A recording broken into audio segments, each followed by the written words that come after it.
شاء الله. هذا نفق جديد والله، جديد ومغلغل صراحة، ما شاء الله.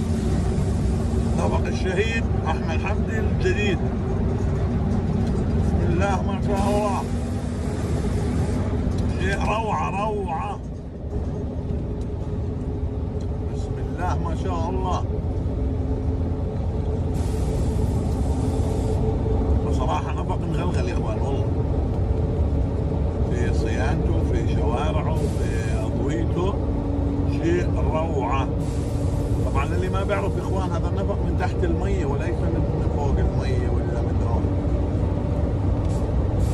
هذا نفق من تحت المياه، يعني الان فوقينا مية،